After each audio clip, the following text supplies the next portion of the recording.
Hello and welcome to Palindrome ASMR. So, I don't know. Do you know? Do you know anything? What do you know? I don't know what you know.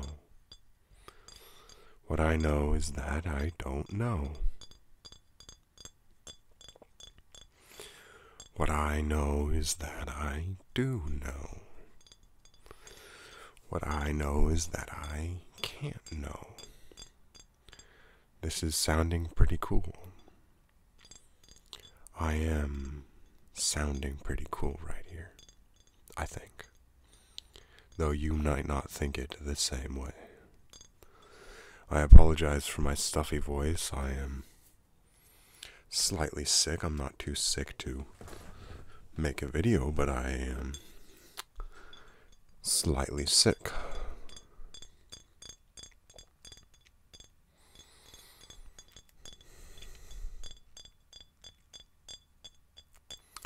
Slightly sick. Slight. A slight is a small offense, usually given in a non-threatening manner. Slight. Though if you slight the king, you might lose your head. A non-offensive, but still aggressive manner.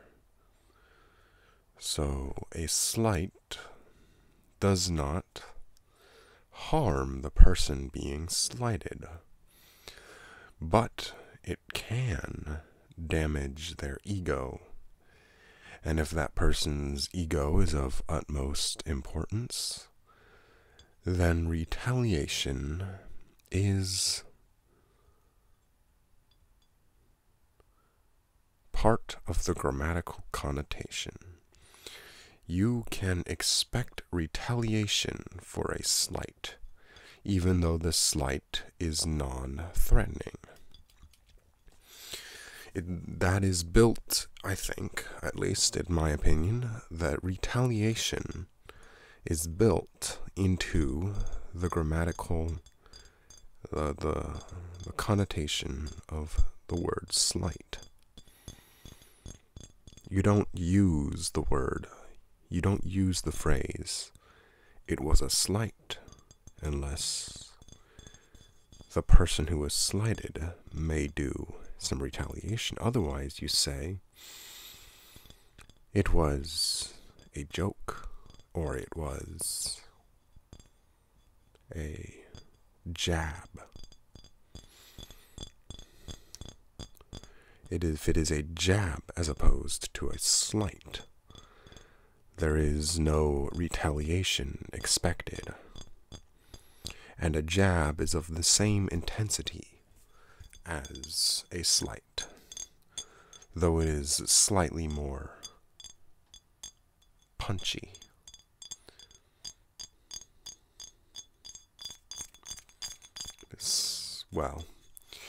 And it's kind of interesting because I don't know the etymological history of the word jab, but jab is, this is a jab, in Taekwondo, this is a jab. A jab is used with your hand. So in Taekwondo, I am actually, you may be very surprised to learn this, but I am a second-degree black belt in Taekwondo. That is not an exaggeration. I spent 5 years learning Taekwondo every other day. So every other day for 5 years, I practiced Taekwondo for an hour and a half, which is much more than most people practice Taekwondo, because Taekwondo was offered as a PE elective in my school, and I took it for 5 years. It would have been 6 if I hadn't graduated early. But, so I can defend myself. In a situation where my life is threatened, I can defend myself. Though, like, if someone ever tries to mug me with a knife on a street, if they mug me with a gun, I'm not gonna fight them. I'm just gonna hand over my money. But if they mug me with a knife or some lesser implement, I will go, yeah, yeah. I know how to punch. Sorry. All right, let me demonstrate. Anyways, this calls for an ASMR demonstration of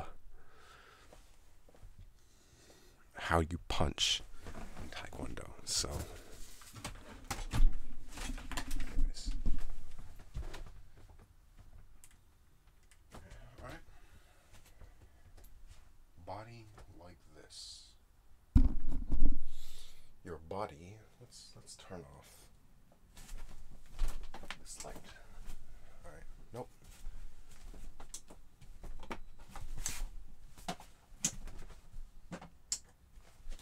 Body like this. The reason why you use a stance like this is to present the smallest target possible. So this is the ready stance, and this is a jab. This is a, God, I forgot what it's called. This is not a jab with your offhand. This is a jab.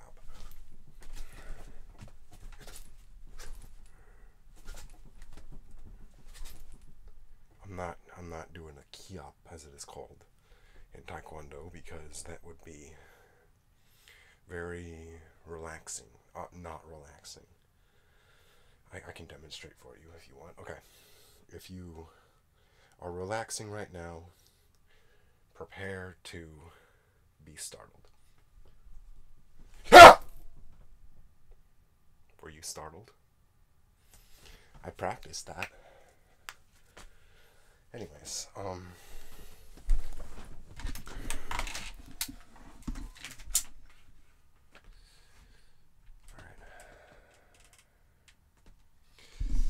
Let's turn that light back on.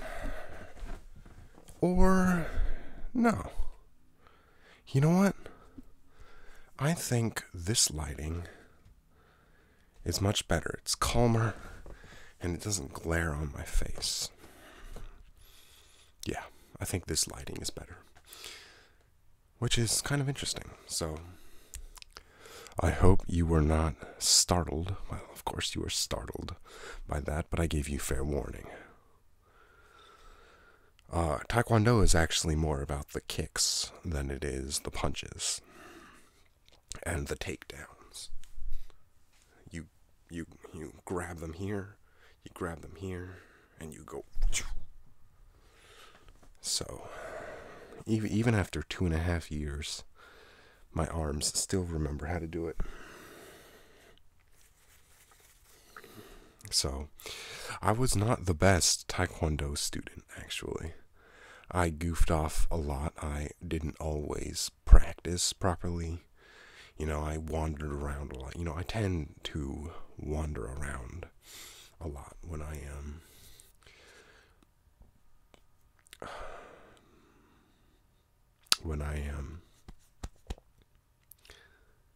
doing things, No matter what it is, if it involves giving me the freedom to move around, I move around. I get up, I wander, I do things. And so in Taekwondo, when we were doing our individual practice instead of the forms, we would oh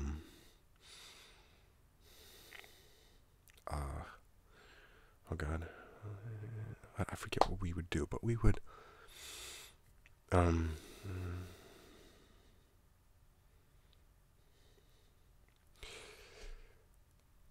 practice pumse, which is form. Ya, ya, ha, ha, ha. That's a kick, by the way. That was supposed to be a kick. But yeah, we practice pumse. They are like form. It's the old-fashioned way of practicing Taekwondo. It's just repetition of these forms that you have to memorize. Yeah, these forms you have to memorize. And they're like the traditional method. The more modern method is called one-step sparring, where you get up, gather with a partner, and one of them attacks and another defends. So there are two motions. One of them usually punches or kicks, and the second person defends. So it's like punch or defend. Step sparring one is like, so, there's one where you go like this, and there's another where you go like this. Yeah, so I do apologize for that really loud yell, but I told you, I did warn you. This is an ASMR video, but I think the interesting stuff comes before the relaxing stuff, because, to be honest, you can find plenty of more relaxing ASMR videos anywhere. There are millions of these everywhere. And so I specialize in rambling. Yes, in rambling. And I will go to any means to achieve that end. Now, where did this come from? I'm going to move back to my lost main point, which is the difference between a jab and a punch. A jab, as you saw, is a punch with the arm that is frontward. That is a jab because it is short and it is quick and it is powerful. Well, it's not really powerful. If you move your whole body with your punch, it is more powerful. So what you gotta do is you gotta make that uniform snap. The uniform has long sleeves that are loose, and so if you are doing your form right, you will hear a snap in your uniform as you perform a move. So, yeah.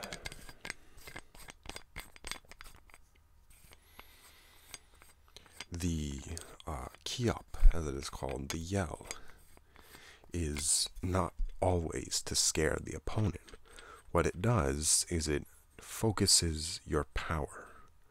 I've learned this through experience. The kiyap, the yell, focuses your power, and everything goes into this one moment of power. Because yelling tenses your muscles, but at the same time, it relaxes those muscles that need to be relaxed in order to achieve a proper attack. So tell me how you like the new lighting. I turned off this light right here, but I didn't turn off that light right there. So once I get a Patreon, I will invest in some good lighting equipment, but that is a long way away. The first thing I'm going to buy is a new camera. The second thing is a new microphone. And the third thing is lighting equipment, because I need to light this properly. Lighting equipment is paramount. It's not as paramount as an HD camera. I mean, look at this graininess. It's so grainy, you know what I mean? It's grainy. Bleh, you know what I mean? You know what I mean? It's grainy, you know what I mean? So, recently, I've been playing a game called Sakura Wars. It is a very interesting game. It is about fighting giant robots in 1928 New York. It is half dating simulator and half strategic game sort of in the vein of Valkyria Chronicles. If you don't know what Valkyria Chronicles is, then it's, I don't know. Valkyria Chronicles is a really good game. It is a frickin' beast game. The game is a frickin' beast. You know what I mean? You know what I mean? Yeah. It's a monster, Valkyria Chronicles, but it is an underrated monster. It probably has one of the most attractive art styles I've ever seen in a video game. It's cel shaded, but it's watercolor cel shaded. And so the world looks like it's painted in watercolors. It is a very good looking game. Valkyria Chronicles is probably one of the best looking games I've ever played. Next to, it has the same sort of charm, visual charm, that Minecraft has. Though the games are totally different in so many ways, including their graphical styles. But Valkyria Chronicles has that sort of ageless, original charm that Minecraft has. If you don't believe me, go look up Valkyria Chronicles screenshot and come back and tell me that that isn't a frickin' good looking game. Or, better yet, watch the trailer. There is a trailer for the game. It's on YouTube, or I don't know where it is. I haven't looked it up. But it's a frickin' beautiful game. It's frickin', like, gorgeous. Whereas, you know how in most 3D video games, you can tell that they are video games because of how the graphics clip. So there is a rule, a psychological rule of thumb. The more stylized something is, the easier it is for humans to accept inconsistencies. So, for example, if you put a huge nose on a character that is modeled with as much graphical fidelity as possible, it will look hideous. But if you put a huge nose on a cartoon character, it's acceptable because the cartoon character is already deformed. And so this psychological trick works against you when you are designing a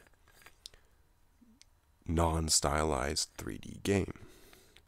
You know, you've all seen this, where you look at the textures on the ground, and you can tell that they've been digitally modified. You always notice these things in faithful-to-life 3D video games. But with stylized video games, specifically anime style, which is, I think, one of the most refined and attractive stylizations that has ever, you know what, that's a whole video on itself, why I think anime style is well, no, it's not the pinnacle, it's a pinnacle of modern computer-generated anime style is almost there.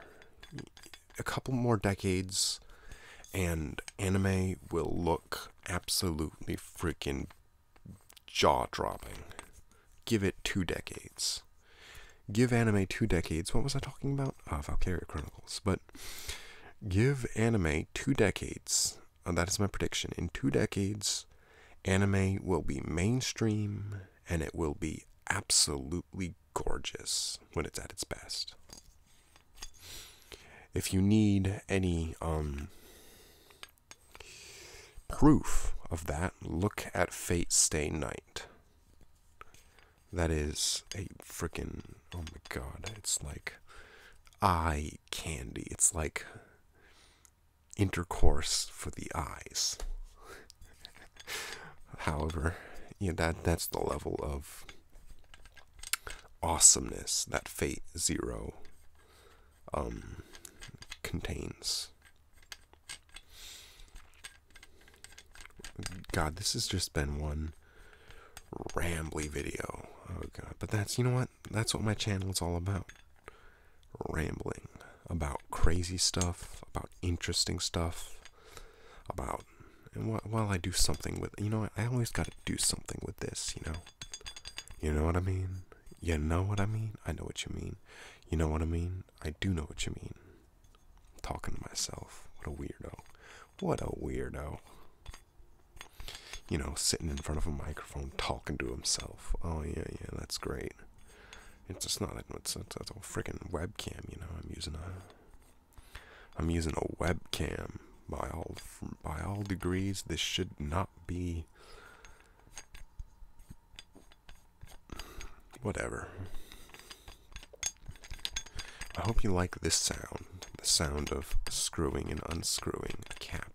I saved this bottle from the trash can, and I'm really glad I did because it feels really nice. It's a really nice bottle. Although, I do not keep this in your car in Louisiana. If you have an open liquor container, even if it's empty in your car, you can get arrested for a drinking while driving. Not driving under the influence, but open container, even if it's empty. So that's why I should not keep this in my car. I think that's it for today. If you like this new lighting, I don't know how much I like this new lighting. I don't think it's bright enough. I don't think it's like a mood lighting. Yeah, it's like a mood lighting. Anyways, that's it. That's it. I'll catch you on the other side.